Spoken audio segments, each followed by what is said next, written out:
Un tagad es vēlētos aicināt brīnišķīgu, ekscentrisku būtni Ievu Adams.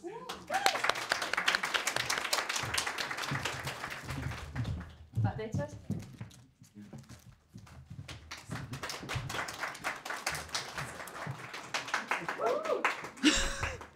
Nu, kas es par politiķi? Tā noteikti savulaik padomāja arī Vairvīķa Freiberga. Sievietēm politikā ir daudz tālāks un daudz sarežģītāks ceļš ejams nekā vīriešiem. Mēs labi to zinām, kaut vai tāpēc, ka teorētiski ambīcijas mūsos ir iebūvētas mazāk. Un ja tās ir, tad laikam nevajadzētu ar tām plātīties. Mēs varam runāt atsevišķi par bērnu rotaļu laukumiem, atsevišķi par miskastēm, suņu izkārnījumiem, atsevišķi par mazgadīgām narkotiku vai alkohola atkarīgām meitenītēm. Mēs varam runāt atsevišķi par demogrāfiju. Holistiskā pieeja var būt ne tikai medicīnai. Mana pārliecība ir, ka holistiskā pieeja var būt arī politikā. Laimīga sieviete nozīmē laimīga sabiedrība. Ok, izklausās populistiski, bet laikam man jāsāk pie tā pierast. Tā taču ir politika. Laimīga sieviete sastāv no 4 dimensijām, no 4 drošībām – fiziskās, emocionālās, finanšu un seksuālās.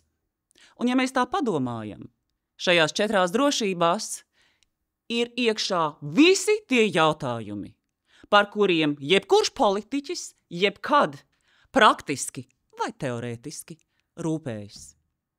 Mēs nerūpēsimies par Rail Baltiku, sorry. Mēs nerūpēsimies par bedrēm Ģertrūdes ielas asfaltā, sorry.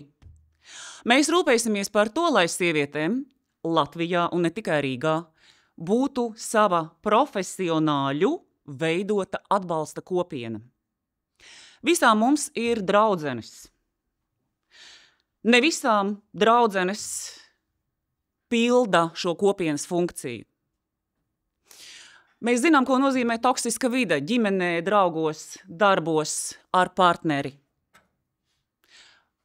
Un pieņemam, ka tā tam arī jābūt. Nu, ja jau tā dzīvojam, tad tā dzīvosim. Es runāju nevis par sieviešu pulciņu izveidi. Es runāju par emocionālās rehabilitācijas programmas izveidi, kas ir mans sāpju bērns, un ko savulaik es vēlētos redzēt, un savulaik, es domāju, pavisam drīz. Katrā Latvijas sīkākajā doktorātā, tieši tāpat kā kādreiz 3 tēva dēli, kā brīnišķīga programma nonāca katrā Latvijas sīkākajā bibliotēkā. Sāksim ar sieviešu emocionālo labbūtību, un tad atlikušās 3 gan jau pievilksies. Paldies par uzmanību!